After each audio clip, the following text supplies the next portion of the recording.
প্রিয় দর্শক, বিহডি বাংলার পক্ষ থেকে সকলকে জানাচ্ছি পবিত্র মাহে রমজানের শুভেচ্ছা। সংরক্ষিত নারী আসনে প্রার্থীদের প্রত্যাশা নিয়ে আমাদের নিয়মিত আয়োজন মনোনয়ন প্রত্যাশীদের মতামত। আজকের এই মতামত অনুষ্ঠানে আমাদের সাথে যুক্ত হয়েছেন শাহিদা আক্তার, সভাপতি জাতীয়তাবাদী মহিলা দল বাগেরহাট জেলা ও সাবেক ভাইস চেয়ারম্যান উপজেলা পরিষদ কচুয়া বাগেরহাট। চলুন তার সাথে পরিচিত হই। বিহডি বাংলায় আপনাকে স্বাগত। কেমন আছেন? আলহামদুলিল্লাহ, ভালো আছি। আপনি কেমন আছেন ভাইয়া? জি আছি ভালো।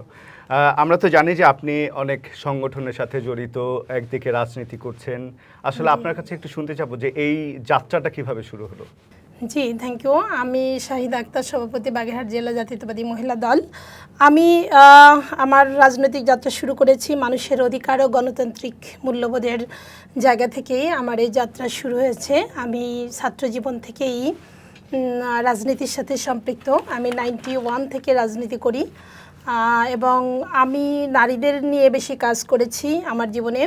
তো আমি শুরু করেছিলাম 93-তে যে নারীর অসহায়ত্ব বা নারীর প্রতি সহিংসতা রোধে কাজ করার জন্যই আমি একটি নারী সংগঠন করি। সেই নারী সংগঠনটির নাম ছিল রাড়িপাড়া মহিলা উন্নয়ন সংস্থা এবং এই সংস্থা থেকেই আমার যাত্রা শুরু হয়েছে। আমি এই যাত্রার ফলাফলে আমি 95-এ বেইজিং চতুর্থ বিশ্ব নারী সম্মেলনে যোগদানের সুযোগ পেয়েছিলাম। খুলনা বিভাগীয় প্রতিনিধিত্ব করেছি এবং তখন থেকে আমার মনে হয়েছে নারীদের জন্য কাজ করতে হবে। নারীদের যে সম্ভাবনাময়, নারীরা যে তাদের অধিকার থেকে বঞ্চিত, বিভিন্ন জায়গা থেকে নারীরা সহিংসতার শিকার হয়, নিরাপত্তাহীনতায় ভোগে, এইসব নিয়ে আমি কাজ করার জন্যই একটা আওয়াজ তুলি এবং আমার অঞ্চলে সেইভাবেই আমাদের নারীদের নিয়ে আমি কাজ করি এবং এক পর্যায়ে আমাদের নারীরা কিন্তু এখন অনেক এস্টাবলিশড, আত্মকর্মসংস্থানে সুযোগ সৃষ্টি করে তারা এখন নিজেরা নিজেদের পায়ে দাঁড়িয়েছে। যাদের ঘর ছিল তারা নিজেরা সঞ্চয়ী মনোভাব হয়ে এখন বিল্ডিং ঘরে বসবাস করে, তার ছেলেমেয়েরা ঢাকা ভার্সিটিতে পড়ে। আমার সংগঠনের মহিলাদের ঠিক এরকম শতাধিক মহিলাদের এরকম নিদর্শন আছেন যারা বিভিন্ন জায়গায় প্রতিষ্ঠিত হয়েছেন। আমার আরেকটা প্রশ্ন হচ্ছে যে আপনি ঠিক সংসদ সদস্য হতে চাচ্ছেন, এটার মূল কারণটা কি? এটা বেসিক্যালি আমি যে কারণে আমি সংসদ সদস্য হতে চাই, আমি দীর্ঘদিন রাজপথে কাজ করি।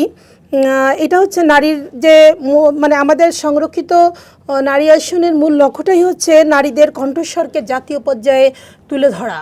আমরা মনে করি নারীরা যাদের অভিজ্ঞতা আছে, তাদের সমস্যা আছে, সম্ভাবনা আছে, এগুলাকে জাতীয় পর্যায়ে আমাদের তুলে ধরতে হবে। যে অনেক সময় দেখা যায় যে কোনো যোগ্য জায়গায় নারীদেরকে বসতে দেওয়ার কথা হলে তারা বলে যে যোগ্য নেতৃত্ব নাই। তো এইখানে যে নারীরা যে অনেক যোগ্য, সেই যোগ্য নারীদেরকে যোগ্য স্থানে বসানোর জন্যই আমার মূল থিম, যে আমি নারীদেরকে নিয়ে সেই জায়গায় পৌঁছতে চাই। যোগ্য নারীরা যোগ্য জায়গায় বসবে এবং তাদের কণ্ঠস্বর সেই পর্যায়ে যে পৌঁছানোর জন্যই আমি সংসদ সদস্য হওয়ার চিন্তা করি। আর বেসিক্যালি একজন জনপ্রতিনিধি মানে হচ্ছে মানুষের কাছে তৃণমূল মানুষের কথা শোনা, তাদের সমস্যাকে নিজের সমস্যা ভাবা, তাদের সমস্যার সময় পাশে দাঁড়ানো, তাদের সাথে সবসময় যোগাযোগ রাখা, যে কাজগুলি আমি দীর্ঘ বছর ধরে করে আসছি। তো এ কারণে আমার মনে হয়েছে যে কাজটি আমি তৃণমূলে বসে করছি, এই কাজটিকে জাতীয় সংসদের মতন মহান সংসদে নিয়ে পৌঁছাতে হবে, যে জাতীয়ভাবে এইটাকে ফোকাস করানোর জন্য। যেহেতু আপনি নারীদের সাথে কাজ করেছেন, আপনি বললেন যে তৃণমূল পর্যায়ে কাজ করেছেন, তো আপনি যখন তৃণমূল পর্যায়ে কাজ করতে গিয়েছেন আপনার কাছে কি মনে হয়েছে যে নারীদের মূল চ্যালেঞ্জ বা মূল সমস্যাগুলো কোনগুলো? নারীদেরকে মূল সমস্যা যেগুলো আমার কাছে মনে হয় সেটি হচ্ছে যে প্রথমত নারীর নিরাপত্তা এবং নারীর নিরাপত্তাটাই হচ্ছে বেসিক সমস্যা, কারণ নারী হওয়ার কারণে অনেক সময় নিরাপত্তাহীনতার মধ্যে ভোগে। দ্বিতীয়ত হচ্ছে তাদের মূল্যায়নের জায়গাটা, তার অধিকারের জায়গাটা থেকে সে বঞ্চিত হয়। একজন পুরুষ একজন নারী যদি এক জায়গায় কাজ করে, দেখা যায় নারীর যে মর্যাদা, নারীর যে মূল্যায়নটা তার থেকে পুরুষেরটা অনেক বেশি হয়, নারীকে ওই ছোট করে দেখা হয়। তো সে কারণে আমি মনে করি যে নারীদের সমমূল্য মূল্যায়নের জায়গাটা মূল্যায়িত করা হোক এবং নারীদের নিরাপত্তার জায়গাটা আমি নিশ্চিত করতে চাই এবং সম্ভাবনাময় নারীদেরকে সামনে তুলে নিয়ে আসতে চাই এবং নারীদেরকে কর্মসংস্থানের ব্যবস্থা করে নারীদের নিজেদের পায়ে নিজেদের দাঁড়ানোর সুযোগ তৈরি করতে চাই। আমি যদি সংসদ সদস্য হতে পারি তাহলে আমি এই কাজগুলোর পরেই বেশি জোর দিব, যে নারীরা নিজেদের পায়ে নিজেরা দাঁড়াবে এবং শক্তভাবে দাঁড়াতে পারে এবং নিরাপত্তার একটা বেষ্টনী তৈরি হবে যেখানে নারীরা অবাধে কাজ করতে পারবে, অবাধে চলাফেরা করতে পারবে, নিজের মতন করে নারী চলতে পারবে। আমি আমার জায়গা থেকে আমি সেটাই চেষ্টা করব। চমৎকার বলেছেন। অর্থাৎ আপনার মূল কথা হচ্ছে যে নারীর যদি অর্থনীতির জায়গাটা যদি তারা স্বাবলম্বী হয় তাহলে কিন্তু নারীরা মূল স্ট্রিমে যেতে পারবে, সেটা গেল নারীদের সমস্যা। এখন আপনি যে আসন থেকে লড়ছেন বা যে আসন থেকে মনোনয়ন প্রত্যাশা করছেন, আপনি কি মনে করছেন যে আপনার সেই আসনে কি কি সমস্যা, মূল সমস্যাগুলো কি? আমাদের এখানে মূল সমস্যা হচ্ছে নারীদের নিজেদের অধিকার থেকে তারা বঞ্চিত, প্রথম সমস্যা। তারপরে নারীদের মধ্যে উদ্যোগ গ্রহণ করে যে উদ্যোগকে বাস্তবায়ন করবে সেই পরিবেশ আমাদের নাই। আমাদের এলাকা ভিত্তিকও অনেক রকম প্রবলেম আছে, যেমন আমাদের এখানে সুপেয় পানি নাই। আমাদের যারা মোড়েলগঞ্জ, শরণখোলার, মংলার মানুষ, এখানে মায়েরা অনেক ঝুঁকির মধ্যে জীবনযাপন করে লবণ পানিতে। তো দেখা যায় তাদের জীবিকা নির্বাহের জন্য একমাত্র ওয়ে হচ্ছে তাদের মাছ ধরা, যেখানে লবণ পানিতে মাছ ধরতে নামে মায়েরা বিভিন্নভাবে তার শারীরিক শিকার হচ্ছে। অনেক মেয়ে দেখা যাচ্ছে মা হওয়া থেকে বঞ্চিত হচ্ছে। অনেক মেয়েদের দেখা যায় যে নারীজনিত যে সমস্যাগুলো আছে এই লবণ পানির কারণে সেই সমস্যার শিকার হচ্ছে। তো আমাদের চেষ্টা থাকবে নারীদের কর্মসংস্থানের মাধ্যমে, নারীদের ভালো কর্মসংস্থানের মাধ্যমে তাদেরকে নিজেদের অবস্থান তৈরি করে দেওয়া হচ্ছে আমার মূল থিম। আমি এটার পরে কাজ করতে চাই বেশি জোর দিয়ে, যে নারীরা আত্মকর্মসংস্থানে নিজেদেরকে প্রতিষ্ঠিত করবে। খুব ভালো লাগলো আপনার কথা। আমরা একটা জিনিস দেখতে পাচ্ছি যে এখন তরুণ সমাজ, বিশেষ করে যদি নারীদের কথাই বলি, তারা রাজনীতিতে মানে আসার পেছনে বা আসতে চাচ্ছে না। এই যে রাজনীতিতে তাদের না আসার যে একটা কারণ, এটা আপনি কিভাবে দেখবেন, যে তাদেরকে কিভাবে রাজনীতিতে ফেরানো যায়, এই বিষয়ে আপনার কি কি পদক্ষেপ থাকবে? অনেকে রাজনীতি করে ক্ষমতার জন্য। আমার কাছে মনে হয় রাজনীতি ক্ষমতার জন্যই শুধু রাজনীতি না, রাজনীতি করতে হলে দেশপ্রেম থাকতে হবে, ব্যক্তিত্ব বোধ থাকতে হবে, দেশের প্রতি ভালোবাসা থাকতে হবে, দেশের মানুষের প্রতি ভালোবাসা থাকতে হবে এবং দেশকে উন্নয়নের শিখরে পৌঁছানোর জন্য বিভিন্ন পরিকল্পনা প্রণয়ন করতে হবে। সেক্ষেত্রে তরুণরাই হচ্ছে শ্রেষ্ঠ। তারা যদি সেই মানসিকতায় রাজনীতিতে আসে তো অবশ্যই এদেশ একদিন অনেক মানে ভালো দেশে পরিণত হবে। সেই আমরা যে উন্নত যে দেশগুলোর কথা নিয়ে ভাবি, আমাদের তরুণরা যদি এখন রাজনীতিতে আসে তাদের এই মেধা এবং মনন নিয়ে, তাহলে একটা সময় এ দেশ ঘুরে দাঁড়াবে।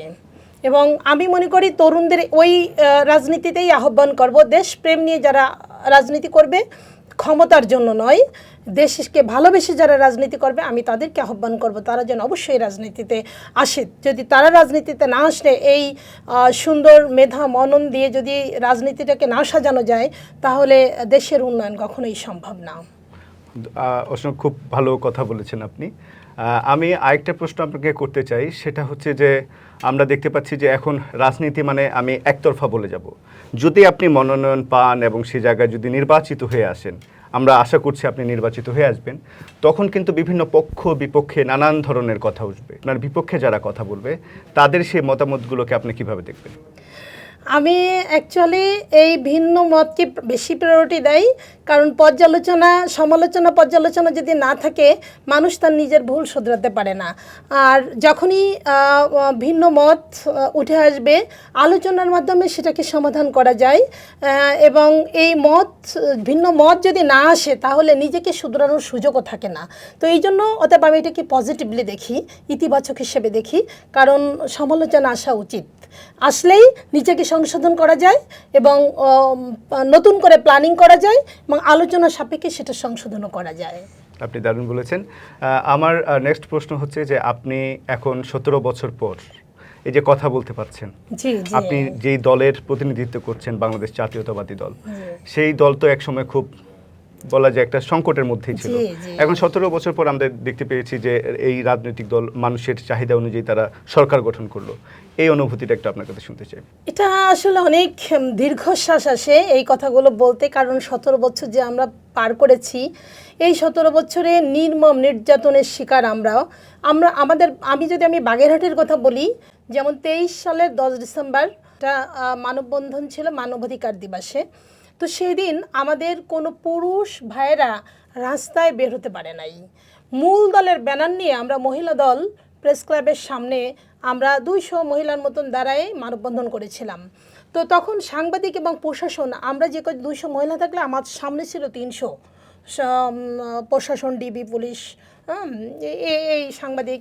তো দেখা গেছে কি যে আমাদের সেদিন যে হয়রানির শিকার হতে হয়েছে, ডিবিতে সারা দিন ধরে আমাকে তাড়ায় বেড়াইছে। হ্যাঁ, এরকম আমার 18 নির্বাচনে আমি বাড়ি ছাড়া 25 দিন আমি ঘরে ঢুকতে পারিনি। আমার বাড়ি 5টা তারগাটা দিয়ে বেড়া দিয়ে দেওয়া হয়েছেন। না 18তে আমি 9 ভাইস চেয়ারম্যান ছিলাম। 14তে ভাইস চেয়ারম্যান হয়েছিলাম নির্বাচনে, তো আমাকে দেওয়া হয়নি ডিক্লারটা। আর 18 নির্বাচনের কথা বলছি, সংসদ ইলেকশনের সময় আমার বাড়িতে 5টা তারকাটা দিয়ে বেড়া দিয়ে দিয়েছিল। হ্যাঁ, এবং আমার যে উপজেলা চেয়ারম্যান ছিল আমার বিরুদ্ধে অনেক রকম ষড়যন্ত্র করেছে। ঠিক এরকম আমাদের বাগেরহাটের মানুষ এত বেশি হামলার শিকার হয়েছে যে তারা রাস্তায় বের হতে পারতো না, তাদের পরিবার পরিজনদের খোঁজ নিতে পারতো না।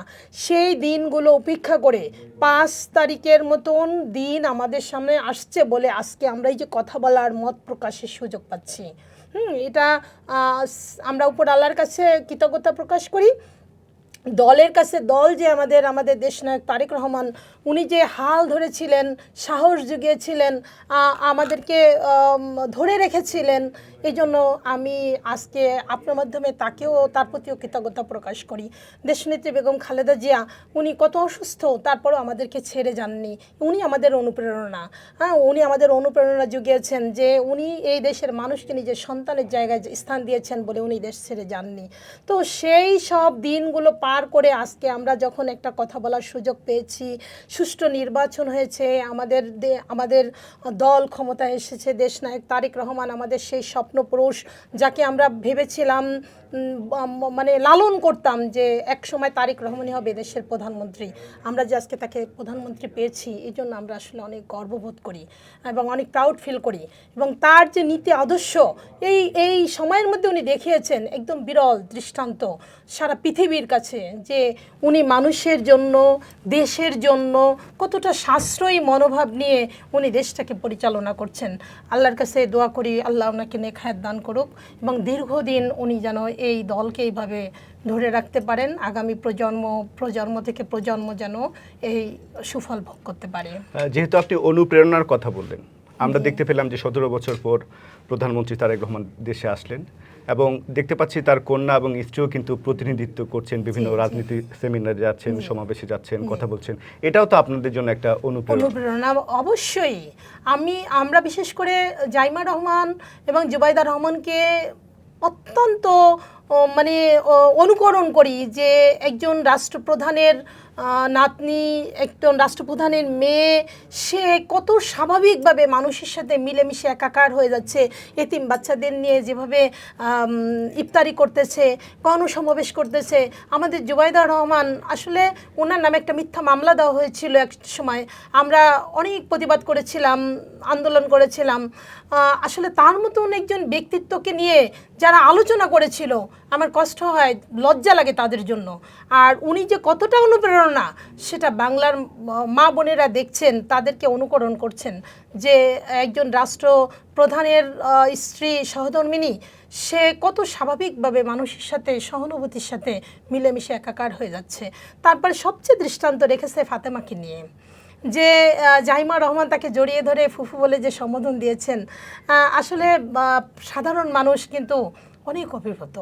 এবং যেটা বললেন যে আসলে ফুপের মতোই তিনি যখন কোথাও যাচ্ছেন ওনাকে নিয়ে যাচ্ছেন, এবং আমরা দেখেছি ফাতেমাও খেয়াল রাখছেন যে জাইমা রহমান কি করছে, এই যে একটা সম্পর্ক, একদম একটা ছায়া। ছায়া হয়ে আছে। এটা যেমন আমাদের মায়ের জন্য দেশনেত্রী বেগম খালেদা জিয়ার জন্য করেছেন, জাহিমার দিকেও তিনি সেই দৃষ্টিতে দেখছেন, জাহিমার ছায়া সঙ্গী হিসাবে সেও সবসময় তার সাথে থাকেন। এটা একটা দৃষ্টান্ত মানুষের কাছে। আমরা অনুষ্ঠানের শেষ দিকে এসেছি, আমি সেই ক্ষেত্রে বলতে যাব যে আমাদের দর্শকদের উদ্দেশ্যে আপনার কিছু বলার আছে কিনা? হ্যাঁ, অবশ্যই আছে।